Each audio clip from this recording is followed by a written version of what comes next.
Programme में आपको खुशामदीद कहते हैं। मैं असदुल्ला खान हूँ। आज chief justice of Pakistan justice Gulzar साहब ने लाहौर में एक तकरीब से ख़िताब किया और अदलिया पर जो तनकीद होती है या अदलिया पर किसी भी किस्म के दबाव का प्रोपेगेंडा किया जाता है, इसकी सख्ती से उन्होंने तरदीद की और बड़े सख्त अल्फाज में और सख्त लहजे में की। जैसे गुलजार साहब से पहले जो तकरीरें हुई थी उसमें ख़ास तौर पर अली अहमद कुर्द साहब की जो तकरीर थी उसके कंटेंट पर उनको शदीद एतराज़ था और इसी वजह से उन्होंने जवाब दिया। उन्होंने कहा कि कोई डिक्टेट नहीं कर सकता अदलिया को, ना कोई डिक्टेट करता है। आप हमारे फैसले पढ़ें और उन फैसलों को देखें। मैं अपनी सोच और अपनी कानूनी समझ के मुताबिक फ़ैसले करता हूँ और हमारी पूरी अदलिया ऐसे ही करती है। तो ये जो अदलिया पर किसी का दबाव कबूल करने का इल्ज़ाम लगाया जाता है वो इसकी सख्ती से तरदीद करते हैं। इन्हीं अल्फाज में और सख्त तरीन अल्फाज में आज उन्होंने इसको रद्द कर दिया जो भी प्रोपेगेंडा अदलिया के बारे में किया जाता है। एक तो प्रोग्राम में आज हम इसी पर गुफ्तगू करेंगे।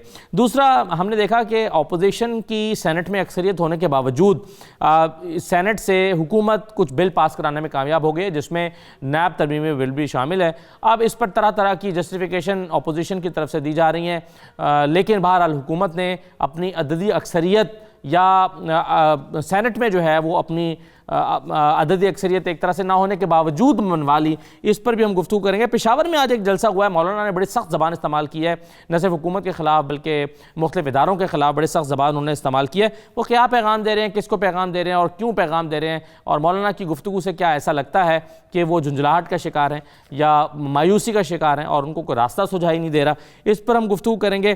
फिर एक और अहम तरीन मामला यह है कि बरतानिया और पाकिस्तान की जो हुकूमतें हैं वो गैर कानूनी तारकीन वतन की हवालगी के हवाले से और वापसी के हवाले से एक मुआहदे को हतमी शक्ल देने में कामयाब हो गई हैं और अब ये काबीना में जाएगा और काबीना से मंजूरी के बाद इस पर अमल दरामद शुरू हो जाएगा। लेकिन इसमें सवाल दो तीन बड़े इंपॉर्टेंट होते हैं कि क्या ये मुजरिमों की हवालगी का मुआहदा है या ये तारकीन जो गैर कानूनी तौर पर तारकीन वतन हैं सिर्फ उन्हीं की हवालगी का मुतालबा है। और फिर नवाज शरीफ साहब के हवाले से भी कि क्या ये उन पर भी इम्प्लीमेंट होगा, क्या नवाज शरीफ को भी इस मुआहदे के बाद वापस लाया जा सकेगा, क्या नवाज शरीफ मुजरिमों की कैटेगरी में आने के साथ साथ गैर कानूनी तौर पर मुकीम लोगों की कैटेगरी में भी आते हैं। तो इस पर आज हम गुफ्तगू करेंगे इन तमाम पहलुओं पर। मेरे साथ औरिया मकबूल जान साहब मौजूद हैं, सीनियर तजज़िया। बहुत शुक्रिया औरिया साहब। मुजाहिद बरेलवी साहब हमारे साथ मौजूद हैं, आप भी सीनियर तजज़ियाकार हैं। आमिर ज़िया साहब हमारे साथ मौजूद हैं, आप भी सीनियर तजज़ियाकार हैं। और आरिफ चौधरी साहब माहिर कानून हमें ज्वाइन कर रहे हैं। तमाम मेहमानों को मैं खुशामदीद कहता हूँ। औरिया साहब, चीफ जस्टिस साहब का मुखातब कौन कौन लोग हैं? क्या उनका पैगाम राना शमीम साहब के एफिडेविट आने के बाद जितनी सियासी कुव्वतें भी प्रोपेगेंडा कर रही थी, क्या उन सबको जवाब दिया गया है? वो सब लोग मुखातब हैं इसका? देखिए, जब एक अदारे का सरबराह गुफ्तगू कर रहा होता है तो वो ये नहीं कहता कि मेरे ऊपर कोई दबाव नहीं या मेरा कोई फैसला बताएं कैसा है। वो ये बताता है कि मेरे अदारे का इमेज क्या है इस वक्त पाकिस्तान के अंदर और मेरे अदारे के फैसले किस किस्म के हैं। आप इंडिविजुअली आप इस दुनिया के सामने मुखातब नहीं है। इंडिविजुअली तो हर जज अपने आप को डिफेंड करता फिर रहेगा जिस तरह उसकी अपनी हैसियत है, लेकिन आप तो चीफ जस्टिस ऑफ पाकिस्तान है, पूरी पाकिस्तान की अदलिया के सरबराह है। क्या आप ये खम ठोंक के कह सकते हैं कि पाकिस्तान के अंदर अदलिया जो है वो बहुत जबरदस्त परफॉर्म कर रही है, उस पर किसी किस्म का दबाव नहीं? बाकी सारों को छोड़ देते हैं, हम सियासत को छोड़ देते हैं, क्या उन पर वकीलों का दबाव नहीं है? कौन सा शहर ऐसा है कि जहां जजों की इज्जत नहीं उछाली गई? कौन सा मकाम ऐसा है, कौन सी अदालत ऐसी? मैं खुद एक वकील हूं, मुझे पता है कि कौन सी जगह ऐसी है कि जहां जज खौफ के तहत फैसले नहीं करते, जहां 25-25, 30-30 वकील जो हैं वो अंदर दाखिल हो जाते हैं और कहते हैं आज हमने फैसला लेके जाना है, वैसा फैसला लेके जाना, छोड़ दें बाकी सारी चीजों। और साहब, क्या मैं ये कह सकता हूं, क्या ये कहा जा सकता है कि चीफ जस्टिस ऑफ पाकिस्तान जो है वो सुप्रीम कोर्ट की बात कर रहे थे और आप ज्यादातर मजमूई तौर पर लोअर जुडिशरी की बात कर रहे हैं? Chief justice of Pakistan Arif Chaudhry साहब बैठे हैं। He is head of the entire judicial establishment in Pakistan. वो सिर्फ सुप्रीम कोर्ट का सरबराह नहीं होता, वो पाकिस्तान की तमाम जुडिशियल एडमिनिस्ट्रेशन का, जुडिशियल एस्टेब्लिशमेंट का सरबराह होता है। और क्या सुप्रीम कोर्ट तो आप देखें ना, सुप्रीम कोर्ट तो ब्रेन है, स्कल में बैठे हुए हैं, उनको कौन क्या कहेगा वहां पर आके? उनको कौन वकील आके क्या क्या कहेगा? वहां पर और तरह की चीजें होती है, मैं नहीं खोलना चाहता बातें। अली अहमद कुर्द साहब ने जो बातें की वो भी सुन रहा था, ये भी सुन रहा था। आप मुझे बताइए कौन सी जगह, छोड़ दे बाकी सारी चीजों को, क्या आपके फैसले वकीलों के दबाव से आजाद हैं? क्या क्या आपने वैसे ही बिहेव किया जिस वक्त जहां पर उसमें हुआ था अपना कार्डियोलॉजी सेंटर के अंदर वो खला ने हमला किया था, ठीक है, और आम आदमी को जाने गई थी इसलिए कि आपने उनके उखाड़ दिए थे और लोग मर गए थे क्योंकि वेंटिलेटर से लोगों को बंद कर दिया था और लोग चीखते रह गए थे। ऐसी बातें ना करें, आप बताएं, छोड़ दें बाकी सारी चीजों। आप तो अपने अंदर से आजाद नहीं है, बाहर से आजाद क्या होंगे आप?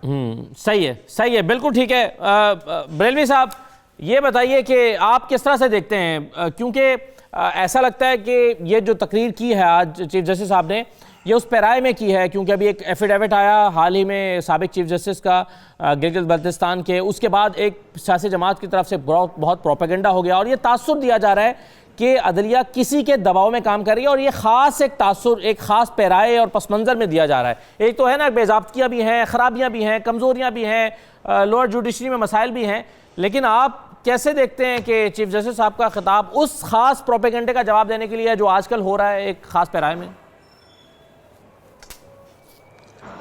एक तो मेरे बड़े सीनियर हैं, काबिल एहतराम, और ये मकबूल जान ने बिल्कुल दुरुस्त कहा, बल्कि वो तो दानिश्वर हैं। उसकी एक और बात में इजाफा करूंगा कि हम सुनते थे जैसे जस्टिस एम आर कियानी जैसे पाए के जज होते थे कि जजेस अपने फैसलों में बोलते हैं। जजेस जो है पब्लिक प्लेटफॉर्म, और आसमा जहांगीर साहबा के हवाले जो प्लेटफॉर्म था एक पब्लिक प्लेटफॉर्म था, एक पॉलिटिकल प्लेटफॉर्म था। ये भी एक रिवायत है। आप पॉलिटिकल स्टेटमेंट देंगे तो फिर हम उठा लेंगे कि राना शमीम जो है वो यहाँ सिंध यूनिवर्सिटी, क्या आजकल यहाँ पर जनाब वो पीपल्स पार्टी ने 20 लाख पर उसको नौकर रखा हुआ है चीफ जस्टिस को, जिसने सही बोला या झूठ बोला, लंदन से जाके एक नोटिस से लिख के ले आया। पंजाब मुस्लिम लीग, अव्वल तो ये मुझे बताइए मकबूल जान साहब कि ये जजों को बनाते हुए देखा जाता था कि उनका पॉलिटिकल कमिटमेंट तो नहीं है, क्रेडेंशियल तो नहीं है, अब तो वो सब खत्म कर दिया। जी हाँ, ये पंजाब मुस्लिम लीग लॉयर के नायब सदर थे, नौजवान के राना शमीम, उनको आपने गिलगित का चीफ जस्टिस बना दिया। अब आप कहा क्या, और ये तो खैर रवायत सबों नहीं डाल दी, पीपल्स पार्टी ने भी कहा जियाला जज लगाओ, वो तो जहांगीर बदर को भी चीफ जस्टिस बनाने वाली थी। क्या बात कर रहे हैं आप? बिल्कुल सही है, लेकिन आमिर ज़ा साहब, एक और इसमें फिर पहलू है, वो ये कि क्या आज के चीफ जस्टिस या आज की जुडिशरी जो है वो माजी के तमाम जो इकदामात हैं उसकी जिम्मेदार हो सकती है? मैं एक अलग जाविये गुजारे कि मेरे लिए और ये मकबूल जान साहब बहुत मुहतरम है, बहुत ज़्यादा इल्म रखते हैं, मुझसे ज़्यादा जानते हैं। यही मुजाहिद बरेलवी साहब हमारे असातिज़ा में से उस्ताद हैं हमारे। मगर मैं ज़रा सा मतलब बहुत ही उसके साथ आजिज़ी के साथ ज़रा से अलग जाविये पे बात करूँगा। वो जाविया ये कि हमारे यहाँ बाज़ मतलब सियासी तंजीमें, सियासी जमातें हो गई और उनका कोई माजी, ऐसा कोई रोशन माजी नहीं है। अच्छा, उसी तरह हमारे यहाँ बाज़ इंटरेस्ट ग्रुप हैं, वो बाज़ बरह रास्त हमला करते हैं, बाज़ वो किसी सेमिनार का सहारा लेते हैं, बाज़ वो किसी कुतुब मेले का, अदबी मेले का सहारा लेते हैं और एक बड़ा मखसूस किस्म का बयानिया चलाते हैं पाकिस्तान और पाकिस्तान के इदारों के खिलाफ। और उसमें अदलिया से लेकर फौज तक और कायदे आज़म से लेकर अल्लामा इकबाल तक वो सारी चीज़ें जो होती हैं उनके निशाने पर होती हैं। और वो मुख्तलिफ मतलब हेलों में, रंगों में एक पूरा मुनज़्ज़म तरीके से जो है एक प्रोपेगेंडा कैंपेन चल रही है। और उसका जो मकसद है वो यही कि जी हर इदारे को हमारे इतना मुतनाज़ा बना दिया जाए कि इस मुल्क में एक अजीब व गरीब, मैं यकीनन माजी में गलतियाँ, अगर गलतियाँ हुई हैं, बाद औक़ात में गलतियों के लफ्ज़ इस्तेमाल ना करूँ कि मारूज़ी हालात ऐसे थे कि अदालतों को वो फैसले करने पड़े।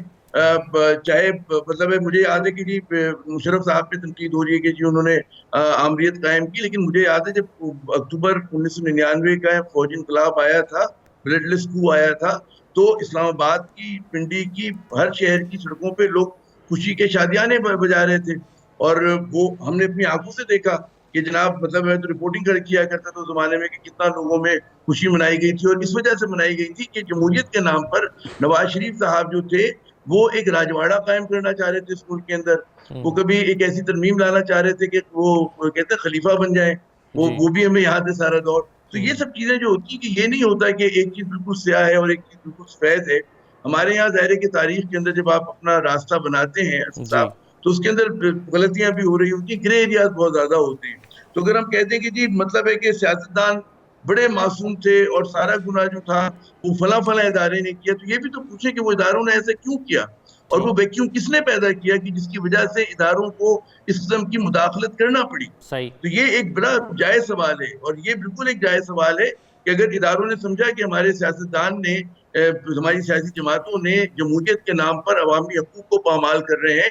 किस आप वज़ीर आज़म की बात करें, जुल्फ़िकार अली भुट्टो से अगर आप बात करें, नवाज शरीफ साहब तक कौन से सुर्खाब के पर जड़े हुए थे, कितनी इन्होंने अवाम दोस्त बातें की, कितने क्या इन्होंने मुतनाज़ा फैसले नहीं किए, बिल्कुल किए।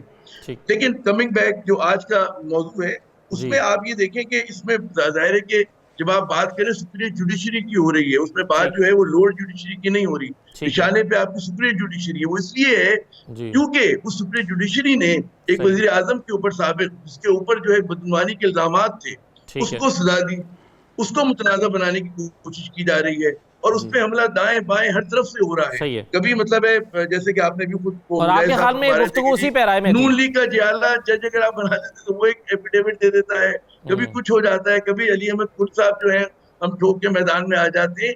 मकसद सिर्फ एक ही है, वो ये कि उस पूरे प्रोसेस को, कि बड़ी मुश्किलों से इस मुल्क में किसी एक आदमी को, किसी एक, हालांकि भी मैं कहूँ पूरी अगर सजाएं देने पर आए, ठीक है, बहुत सारे लोग अंदर होंगे, हर सियासतदान अंदर होगा जो इस मुल्क में हुक्मरान रहा है माजी के अंदर। जी बिल्कुल सही है। तो आप ये बिल्कुल सही है। और आरिफ चौधरी साहब, ये समझा जाता है कि यहाँ पर इदारों को जानबूझ के कंट्रोवर्शियल बनाया जाता है, उनके वकार को मजरूह किया जाता है और कंट्रोवर्शियल बनाकर सियासी फ़ायदा उठाने की कोशिश की जाती है।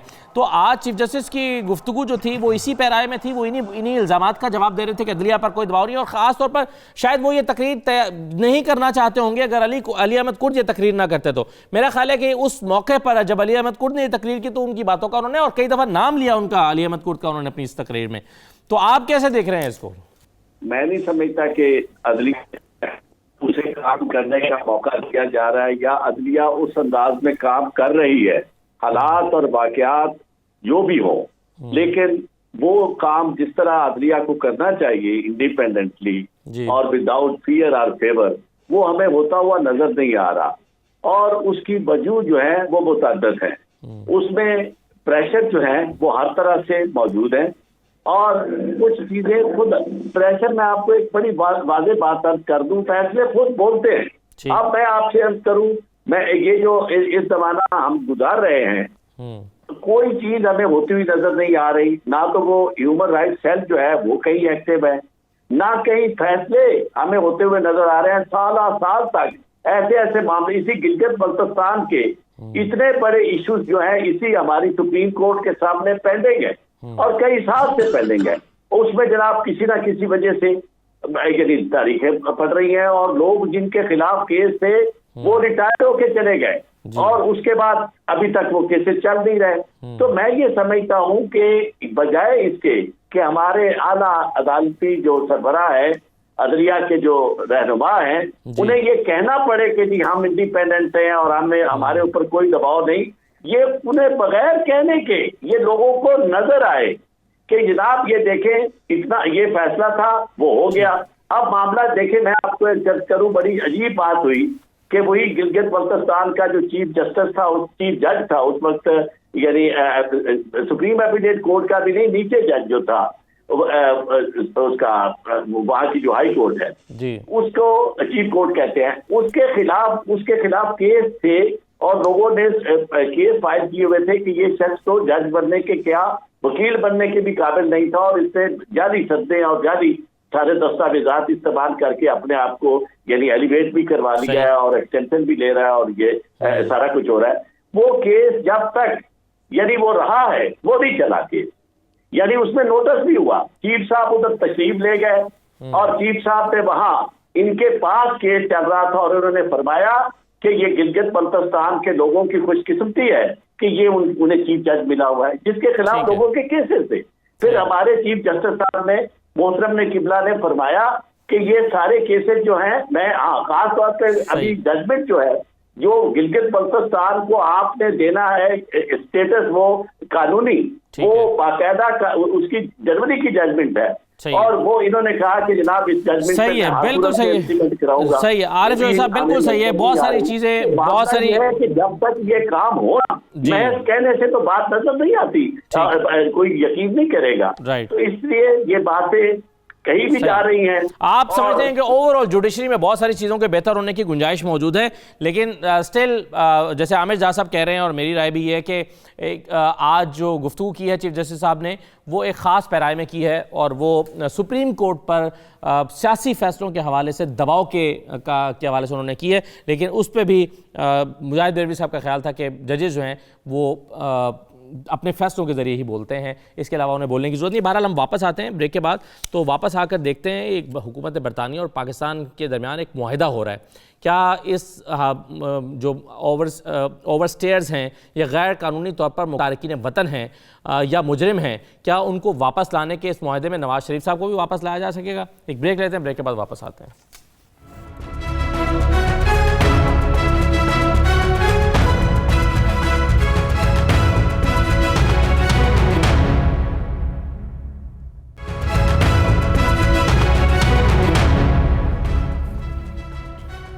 ब्रेक के बाद आपको दोबारा खुशामदीद कहते हैं। औरिया साहब, पहले तो ये बताएं कि अपोजिशन की सेनेट में अक्सरियत है, इसके बावजूद सेनेट से हुकूमत ने कुछ बिल पास करा लिया है, इसमें नैब का तरमीमी बिल भी शामिल है।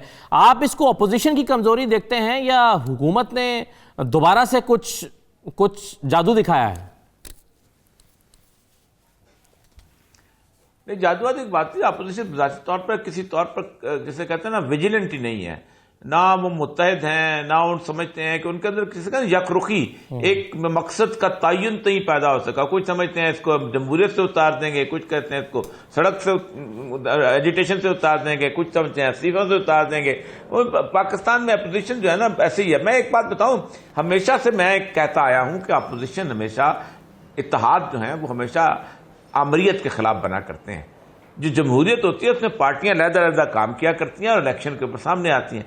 आज तक यानी कोलिजन गवर्नमेंट तो मैंने दुनिया में सुनी है कि इत्तेहाद के साथ एक हुकूमत बन गई, क्योंकि जाहिर बात है लोगों को एक्सपीरियंस नहीं थी। लेकिन एक इत्तेहाद के साथ अपोजिशन का बनना ये पहली दफा है कि एक कहीं के कान कहीं की क्या बानमती ने कुंभा जोड़ा वाली बात जो है कि कोई कम्युनिस्ट है, कोई एथीस्ट है, कोई मुसलमान फंडामेंटलिस्ट है, पता नहीं क्या क्या, वो सारे एक नुक्ते पे जमा हो गए हुए हैं। और नुक्ता पता है क्या है? नुक्ता वो है जो मौलाना फजल रहमान ने कहा था, निक्के दे अब्बा, कि निक्के दा अब्बा तो ठीक है, निक्के दा अब्बा का जो मानने वाला जब बेटा बना है ना वो ठीक नहीं, हम बेटे क्यों नहीं बनते? यही वजह है, यही सारी लड़ाई है। इसलिए कोई कंसेंसस ही नहीं है। वो एक दिन शोर शराब मचाते हैं, इकट्ठे होते हैं, कुछ करने की कोशिश करते हैं, अगले दिन उनको पता चला वो सेनेट। आप देखिए कौमी असेंबली में क्या हुआ, 28 बिल थे, उन्होंने कहा पास हो रहे हैं, 5 उन्होंने और एजेंडा इसमें शामिल करके 33 बिल पास करा ली। कल ये बिल एजेंडे में शामिल ही नहीं थे, उन्होंने सप्लीमेंट्री एजेंडा लाया, उन्होंने कहा ये लोग आए नहीं, चलो फायदा उठाओ। यानी देवर कॉन्शियस नफ, उन्होंने फायदा उठाया मौके से, इन्होंने नहीं उठाया। इन्होंने इतना भी नहीं किया कि भाग के इकट्ठे ही हो जाए उस दौरान। जी सही है। तो ये एक चीज़ जो बरेलवी साहब हम देखते हैं कि नून लीग की तरफ से ख़ास तौर पर ये बार बार दावा किया जा रहा है। राना सनाउल्लाह साहब ने 2-3 टेलीविजन शोज़ में ऑन रिकॉर्ड ये कहा, शायद खाकान अब्बासी साहब ने कहा कि हुकूमत के 23 लोग हमारे साथ राब्ते में थे, फिर उसमें से कुछ लोग कंफ्यूज हो गए तो 8 लोग तो पक्के हमारे साथ थे, लेकिन अचानक वो दगा दे गए। पहले तो ये बताएं कि अखलाकी तौर पर क्या ये किसी एक जमात को दूसरी जमात से खुफिया तौर पर राब्ते करके और खुफिया तौर पर उनको मनाना, क्या ये हॉर्स ट्रेडिंग के ज़ुमरे में आता है? क्या ये दुरुस्त है या ये गलत? मुस्लिम लीग नून की हिकमत अमली भी गलत है? देखिए, एक तो आप बड़ा मासूमाना सवाल कर रहे हैं और ये मकबूल जान साहब जानते हैं, शायद ये नाम भी नहीं जानते हुए। एक साहब है कोई कादिर साहब, पता नहीं क्या यही नाम था ना, गालिबन कोई उनका MP वगैरह भी कोई नहीं है। और वो पता ये चला कि अपने बलूचिस्तान में 8-9 सबसे ज्यादा वनरेबल जगह 8-10 वोटों की जरूरत है। वो लोग मिन्नतें कर रहे थे कि हमसे वोट ले लो, वो क्यों ले लो, क्या ले लो, गालिबन उनको सबसे ज्यादा वोट आए। मुझे नाम भी नहीं पता। ये तो आपके उस सूबे का हाल है जो जहां बदनजो मैंगल मरी जैसे लोग होते थे, कराची का उससे ज्यादा बुरा हाल है। तो बात तो एक तो ये MP की। फिर हासिल बदनजो के इलेक्शन में परवेज, कभी वो रजा रब्बानी आंसुओं से रोते हैं, मैं ज़मीर पे रो रहा हूँ। वो Pervez Rashid floor of the house पर खड़े होकर कहते हैं जनाब हमारे 14 लोग भाग गए। अरे भाई, ताहिर बदनजो ने मेरे सामने कहा कि जिस कमेटी का चेयरमैन जिस बंदे को बनाया उसने ही हमें वोट नहीं दिया। मैं आपको बता दूं कि कौन चंद सेनेटर ऐसे थे जिसने हासिल बदनजो को वोट नहीं दिया, नहीं साथ खड़े हुए। फिर ये क्या वजह हुई कि जब बजट का सेशन आया 172 थे तो 38 MNA नून लीग के चले गए। सॉरी टू से, और ये मकबूल जान काबिल एहतराम है, पार्टी के MP MNA से, और आज से नहीं है, कब से आप देखिए कि जो आप कह रहे हैं कि जी ये जो जनाब हमें वो हमारे दबाव होता है, प्रेशर होता है, डूब मरने का मुकाम है उन पार्टियों के सरबराहों को जो इनको सेनेट का, कौमी असम्बली का, सूबाई का टिकट देते हैं और ये खुलेआम अपनी वफादारियां अपील करते हैं। क्या 100 के ऐवान में मैंने चौधरी एतराज हसन साहब से कहा, चौधरी साहब ये जो 64 खड़े थे, इनमें से मैं आप बताएं जो 14 MLA सेनेटर में थे, मैं 12 के बारे में बता सकता हूं कि ये वोट हासिल बदंजों को नहीं देंगे, ये संजय रानी के साथ खड़े होंगे। आप कितनों को जानते हैं? ये तो यही चले 342 का ऐवान हो, 50 लाख वोट हो, क्या 100 के सेनेट, अब 39 वोट पर ये बिल पास हुआ है। उनसे पूछे कि आपके 49 अगर सेनेटर हैं तो उस वक्त बिल के वक्त क्यों नहीं मौजूद थे? 24 कहां चले गए? हमें पता है ना कैसे जाते हैं, क्या बहाने होते हैं, क्या तरीका होता है, कितनी फाइलें पास होती हैं, कितने बैंक ट्रांसफर होते हैं, कितने बच्चों को रखवाया जाता है, क्या खड़े होते हैं। कौरिया साहब ने दिया होगा फाइलें लिए हुए, कब वजीर गुजरेगा, अपने मादी मफादात की खातिर। और ये मकबूल जान आमिर देवर पर बैठे। मेरा ख्याल में जितनी सहाफत की आज़ादी पाकिस्तान में अब हम जितना बोल रहे हैं, किस जमाने में है जी? सही, क्या पाबंदी है बताइए? क्या कहने की बताइए? मुझे अब गाली देने रह गया है। गाली देने के अलावा कोई आप पर पाबंदी है? कोई फोन आता है? पता नहीं ये कि हमारे जी आजादी सहाफत हमारा। मैं एक सॉरी टू चलते कंक्लूड बात कर दूं, हम लोग जिन्होंने जेलें काटी, बेरोजगारियां 20 साल झेली, आमिर जाव को पता है। आज इसमें शर्मिंदा है कि वर्किंग जर्नलिस्टों का मसला तहरीक आजादी सहाफत नहीं है, हमारा मुलाजमत है, तहफ़्फ़ुज़ मुलाजमत। ये हमारी तंजीमों को, ह्यूमन राइट्स को ये याद नहीं आता। इन सियासी जमातों को खड़े होते हैं पर बातें करते हैं ये लोग जी। और क्या आजादी चाहिए? किस चीज से आप कहेंगे? बिल्कुल सही। सेनेटर जो है बैठे हुए जिन्होंने वोट दिया, दबाव पे दिया है क्या? बल्कि हमारे दबाव पे दिया है। मरियम नवाज और बिलावल से पूछो, तुम्हारे सेनेटर भाग गए।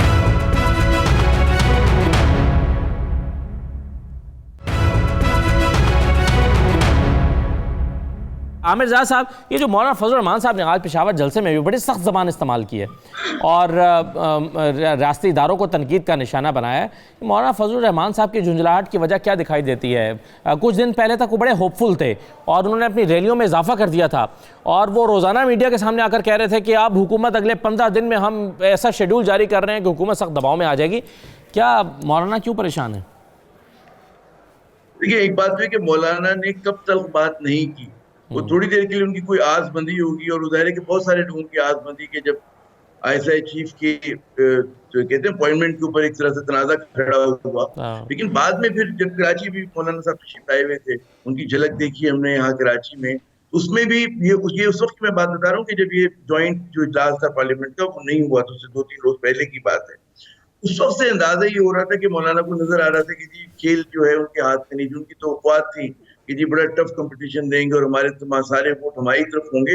उस वक्त उनको एहसास हो रहा था कि जी बहुत सारे जो है वो कमजोरियां इनकी अपनी सफ़ों के अंदर है। तो उनकी तलखी कई वजूहत हैं। तो पहली मरतबा जो है वो इस पूरे पार्लिमानी निज़ाम से बाहर हैं। उनके लोग ये शिकायत करते फिर रहे हैं कि जी मौलाना साहब के पास इतनी तकलीफ में है कि इस्लामाबाद में ठहरने के लिए जगह भी नहीं है, बकौल उनके वल्लाह। और जाहिर है कि उनको ये भी लग रहा है कि मतलब है कि वक्त गुजरता जा रहा है। मगर क्या मौलाना को लग रहा है कि इस तरह की ज़बान इस्तेमाल करके और इस तरह का लहजा इख्तियार करके उनके लिए रास्ता निकलेगा? मेरे ख्याल में है बहुत जीरक सियासतदान है, जहाँ दीदा है, लेकिन उन्हें एहसास होना चाहिए कि देखिए आपकी लड़ाई किससे है। आपकी अगर किससे तजाद बनता है तो सियासी जमात से बनता है। इदारों को दुनिया भर में जो होता है कोशिश की जाती है कि जी गैर मुतनाज़ा रखा जाए, और हमारे यहाँ वाहिद मुल्क है जहाँ पे माशाल्लाह तहरीर और तकरीर की इतनी आज़ादी है कि आप बात ही यहाँ से शुरू करते हैं कि जी हमारे जो सिक्योरिटी इदारे हैं वो तमाम मुबैना खराबियों की जड़ हैं।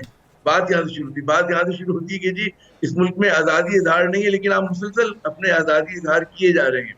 आपका जो ह्यूमन राइट कमीशन है वो माशाल्लाह क्रिमिनल राइट कमीशन के तौर पर ऑपरेट करता है, इंसानी हकूक़ की तो बात नहीं करता, मुजरिमों के हकूक़ की ज्यादा बात करता है। तो हमारे यहाँ बहुत सारे फिक्री मुगालते फैला दिए गए हैं, उसमें ये भी है। और उसमें जो फिर मौलाना को उस कॉन्टेक्स्ट में देखें, मौलाना की झुंझलाहट कई वजह से, तो उनको स्पेस नहीं मिल रही, दूसरा वो जिन तकियों पे भरोसा करते हैं वो समझते हैं कि जी नून लीग उनके साथ खड़ी हो जाएगी, जमकर पीपल्स पार्टी खड़ी हो जाएगी, तो जाहिर है कि उन बड़ी जमातों के अपने मफादात हैं और वो उस तरह का लबो लहजा इस्तेमाल नहीं करते, उस तरह के अमल में उनके साथ शामिल नहीं होते, तो बार बार फ्रस्ट्रेट होते हैं मौलाना, उम्मीद बांधते हैं, फिर उनकी उम्मीद टूट जाती है, वो सोचते हैं, फिर मतलब है कुछ और चीज हो जाती है। तो मुतवातिर हो रहे हैं उनके साथ, उनके जज्बात को के साथ कभी जरदारी साहब खेल जाते हैं, कभी शहबाज शरीफ साहब खेल जाते हैं, कभी कुछ उनकी अपनी पार्टी के लोग। ये भी देखें ना, उनकी पार्टी में इस बात के ऊपर जो है जो उनकी पॉलिसी है उस पर इत्तेफाक राय नहीं है।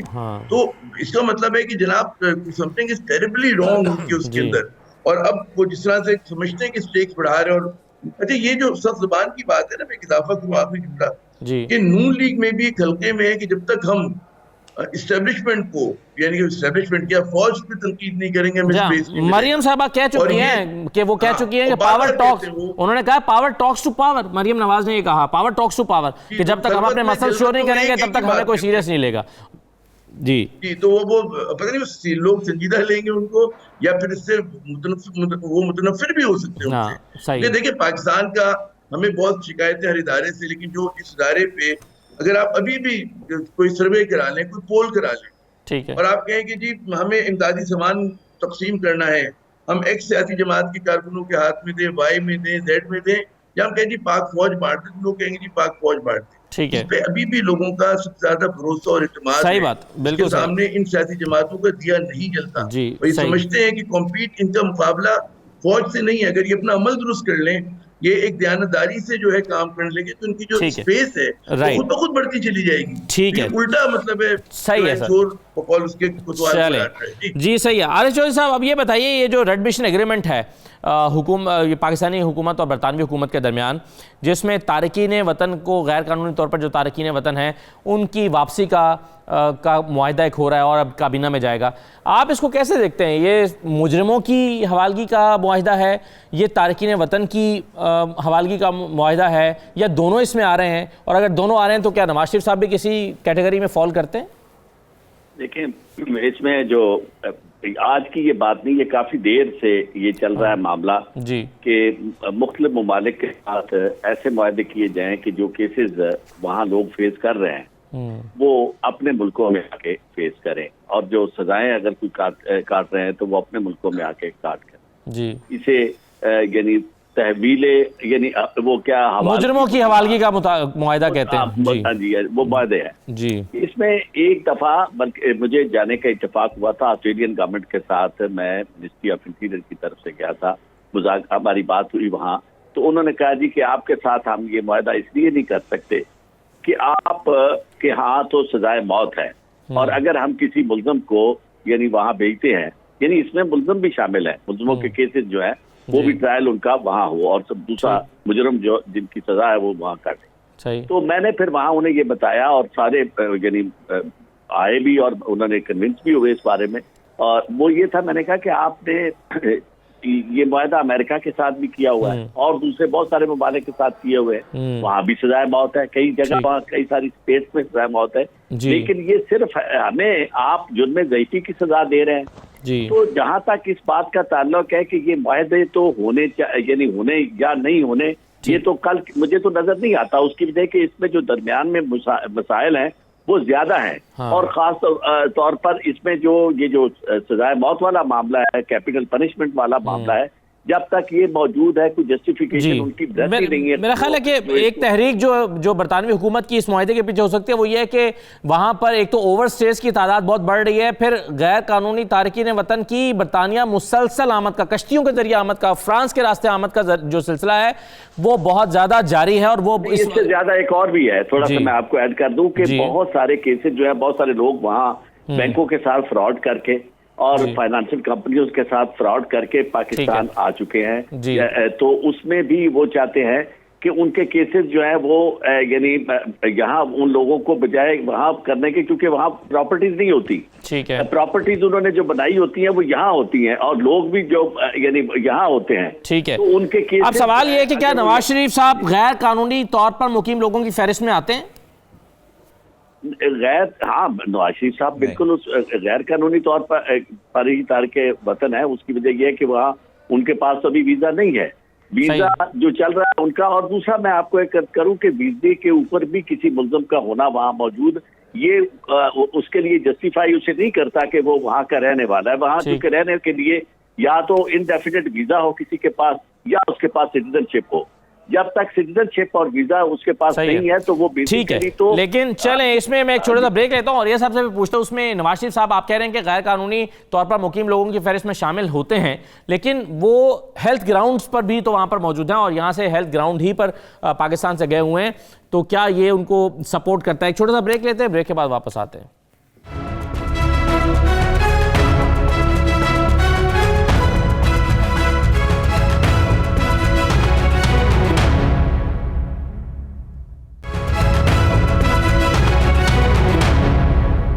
दोबारा आपको खुशामदीद कहते हैं। औरिया साहब, अभी ब्रेक पर जाने से पहले हम रेडमिशन एग्रीमेंट की बात कर रहे थे हुकूमत बरतानिया और पाकिस्तान के दरमियान, जिसमें गैर कानूनी तारकीन वतन को वापस उनके वतन हवाले करने, पाकिस्तान वापसी के हवाले से एग्रीमेंट हो रहा है और अब ये काबीना में जाएगा। मेरा सवाल था कि क्या आप समझते हैं कि नवाज शरीफ साहब भी गैर कानूनी तौर पर वहाँ पर मुकीम है, या फिर चूंकि वो अदालत से यहाँ से इजाज़त लेकर गए हैं और हेल्थ ग्राउंड्स हैं उनके पास, तो क्या वो इस फहरिस्त में आएंगे?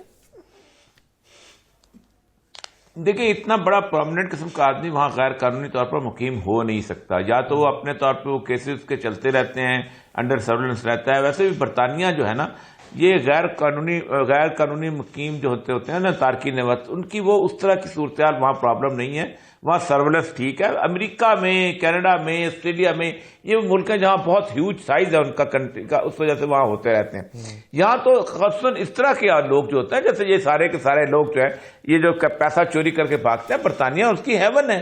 कौन है जो कि वहां पर, जिसने जाके वहां पर घर नहीं खरीदा, मकान नहीं लिया, जायदाद नहीं बनाई?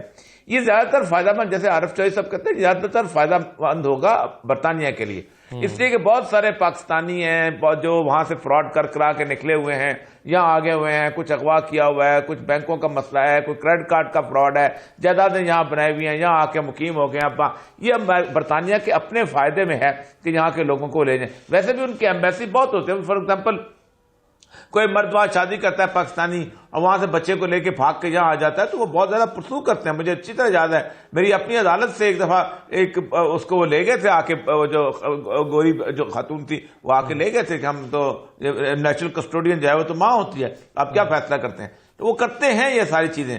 असल मसला यह है कि ये इसमें नवाज शरीफ वगैरह जो है ना, ये इनको नहीं गिना करते आम कवानीन की जद में। आप क्या समझते हैं? अल्ताफ हुसैन जो है, या जो पिनोशे जो था चिली का, वो आके वहां पर ठहरा हुआ था, वहां रहता था, या जो उसकी पेरिस में उसकी जायदाद थी अपना शाह ईरान की, ये आम लोग नहीं है, ये आम कवानीन। दुनिया में कहीं भी आम कवानीन आम लोगों के लिए होते हैं, खास लोगों के लिए होते। वो जो एनिमल फॉर्म वाली बात है ना कि सम आर मोर इक्वल्स, ये मोर इक्वल्स लोग हैं। हम समझते हैं ये कानून बन गया तो नवाज शरीफ आ जाएगा, या कानून ऑलरेडी मौजूद है वहां पर। अगर एक्सट्राडिशन करानी चाहें, अगर वहां पर सही तरह कानून चले, आज क्या समझते हैं वहां ये कानून नहीं है कि पैसा तुम कहां से लेके आए हो, वहां कानून मौजूद है। लेकिन उसी कानून को बाईपास करने के लिए उन्होंने ऑफशोर कंपनी बनाई हुई है। ऑफशोर कंपनी उन्हीं मुल्कों के अंदर है और वो टैक्स से मावरा है। ये तो उन्होंने, ये नवाज शरीफ को ना गिना करें, इन लोगों को ना गिना करें। ठीक है, ये they are above the law criminals. जी ठीक है। आमिर जा साहब, आपकी राय क्या सर? जनाब, यही बात है कि एक तो कि ये जो इस सब का मुआहदा हो रहा है, ये बुनियादी तौर पे बरतानिया को उससे फायदा होगा। और इसलिए फायदा होगा कि देखें कि उन पर है, एक तो जो हमारे इलीगल इमिग्रेंट्स गए हैं उनको वापस भेज देंगे। आप मुतालबा करेंगे कि जी हमारे जो बड़े चोर हैं उनको आप वापस कर दें, यकीन जानिए कि एक को भी नहीं करेंगे। और उसमें कुछ को इस बात पे होगा कि डेथ पेनल्टी है, कुछ को इंसानी हकूक की बुनियाद पर किसी के कोई और एप्लीकेशन चली जाएगी। तो ये मुआहदा जो है, मतलब कमजोर और ताकतवर का मुआहदा है, जिसमें ताकतवर जो है वो फायदे में होगा। पाकिस्तान अगर ये समझता है कि जी हमारे यहाँ जो कहते हैं लोग पैसा लूट कर गए, यहाँ पे जिन लोगों ने कत्लो गारतगरी करवाई, यहाँ पे जो मतलब दहशतगर्दी करवाई, उन लोगों के लिए तो बरतानिया बदस्तूर जो है वो एक सेफ हेवन बना हुआ है और बना रहेगा, और इसमें कोई मैं तब्दीली नहीं देखता। जी सर, बिल्कुल सही है। आरिफ चौधरी साहब, दो चीज़ें, मैं एक तो आप इस पर अपनी राय दे दीजिएगा कि पाकिस्तान को इस कानून से कितना फ़ायदा होगा, इस मुआहदे से कितना फ़ायदा होगा। और दूसरा, मैं आपसे ये जाते जाते पूछना चाहता हूँ कि एक एफिडेविट आजकल चल रहा है जिस पर आप इसकी हम मेरिट्स पे बात नहीं करते क्योंकि सब जुडिस मैटर है, लेकिन क्या ये एफिडेविट अदालती रिकॉर्ड का हिस्सा बन सकता है? राना शमीम साहब का जो एफिडेविट है, अगर बनता है तो क्या फ़र्क पड़ेगा? मैं आपको आपके पहले सवाल का जवाब पहले देता हूं। ये जहां तक इस बात का ताल्लुक है, तारकीन वतन को निकालने के लिए उन्हें, मैं नहीं समझता कि किसी मुआहदे की भी जरूरत हो। ठीक है, जो वहां इनलीगल होता है उसका कोई राइट नहीं होता, they can send him out, उसकी एक्सट्रेडिशन भी कर सकते हैं और उसे राइट अवे यानी मतलब निकाल भी सकते हैं कि नहीं, लेकिन एक्सट्रेडिशन ज्यादा होती है, उसके लिए उसे तरीकेकार के मुताबिक मौका देते हैं। अगर वो अब जस्टिफाई कर सकता है वहाँ अपना स्टे, तो फिर अदरवाइज उसे निकलना पड़ता है। लेकिन जहाँ तक आप देखेंगे, बड़ी जबरदस्त बात और यह साहब भी कर रहे थे कि एक पेनोखे का ये इमैनुअल नोरेगा के केस है, जहाँ यूएस जो सुप्रीम कोर्ट थी वो भी, उन्होंने भी अपने उन कवानीन की परवाह नहीं की और एक्सट्रेडिशन ट्रीटी भी नहीं था। इसके बावजूद उसे एमेनुअल नोरिएगा को पनामा से पकड़ के वो ले आए और उन्होंने उसका ट्रायल किया। तो ये वो कहते हैं ना, जोरा भरा दे सत्ती भी 100। ये जो ताकतवर होता है वो अपना जिसे चाहता है वो ट्राई कर लेता है और जिसे चाहता है वो जो करना चाहे वो कर सकता है। तो इसके लिए मुआहदात की ऐसा जरूरत नहीं होती और इसका पाकिस्तान को तो कोई फायदा नहीं है कि पाकिस्तान के जो तारकीन वहां जाके कई लोग हैं जो काम वाम कर रहे हैं, जो वहां से ज़र मुबादला कमा रहे हैं, उनका अगर उन्हें गैर ले आए यहाँ, तो मैं समझता हूँ कि ये पाकिस्तान की मईशत पे बोझ होगा। पाकिस्तान को तो जरूरत है, और ये पिछली गवर्नमेंट ज़िया-उल-हक के जमाने में बहुत ज्यादा लोगों को अकोमोडेट करने की कोशिश की थी एमनेस्टी के तहत अमेरिका में, कि वो लोग एडजस्ट हों। बहुत शुक्रिया आरिफ चौधरी साहब। वक्त मेरे पास दूसरे सवाल का जवाब आ नहीं सका अगली निशस्त में। बहुत शुक्रिया आरिफ चौधरी साहब, आमिर जाज़ साहब, मुजाहिद बरेलवी साहब और ये सब प्रोग्राम में शिरकत करने के लिए। इजाज़त दीजिए, अल्लाह हाफ़िज़।